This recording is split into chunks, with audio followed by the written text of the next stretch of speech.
In this session, we examine the little hindrance that seems to separate us from one another and from peace. Drawing on the metaphysics of A Course in Miracles, we will analyze how this minor obstacle is constructed in the mind, and how understanding its anatomy allows us to gently undo it. Here we ask, how can something infinite be blocked by a speck of dust? Our daily conflicts feel massive, yet the mechanism that hides peace is tiny and fragile. We will explore how this small, self-made barrier of fear and judgment obscures the light, and why it has power only while we value it. We continually choose between two self-evaluations, littleness or magnitude. Littleness identifies with the vulnerable body, lives in past and future, and defends through fear. Magnitude recognizes the invulnerable mind, the holy instant, and relationships based on shared purpose. Our learning goal is to notice which choice we are making.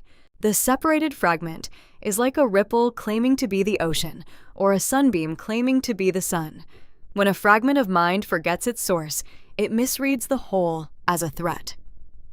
This slide illustrates the perceptual error at the core of the little hindrance, confusing a part with the entirety of reality. Our defenses rest on a phantom foundation. On the surface, we see bodies, sickness, and conflict. Beneath that lies an attraction to pain, then dense clouds of guilt, and finally a hidden fear of God, of losing our separate identity. By tracing this architecture, we learn where to intervene to dissolve the system. Our resistance to peace is vastly disproportionate to reality.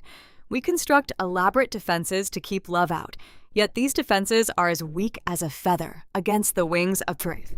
From an educational standpoint, this invites us to reassess the energy we invest in maintaining isolation versus accepting grace. The body is presented as a tiny fence around a limitless idea.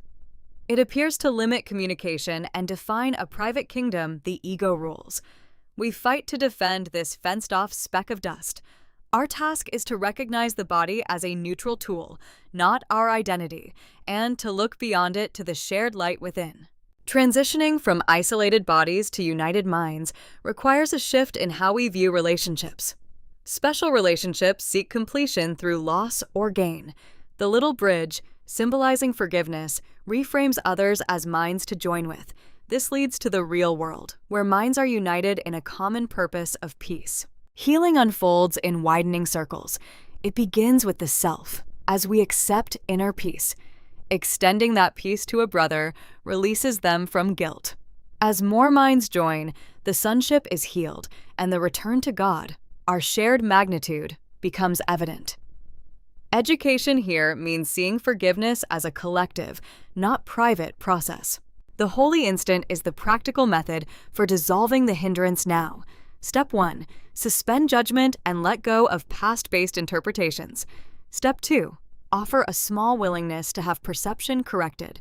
Step 3. Receive magnitude, allowing communication and shared identity to be restored. These steps can be practiced in any moment. Undoing applies only to what is unreal. The tangled effort of defense contrasts with the simplicity of grace. A Course in Miracles teaches that we need not attack the ego or the body. Because the hindrance is nothing, it falls away when we stop protecting it. Our role is to cease effort and allow truth to reveal itself. As our defenses relax, the dust simply falls away. Our original magnitude has remained intact, and the barriers we built prove transparent. We discover we have always been in the light, separated only by a wish for separation. When we meet this with gentle laughter, the final wall of dust quietly disappears.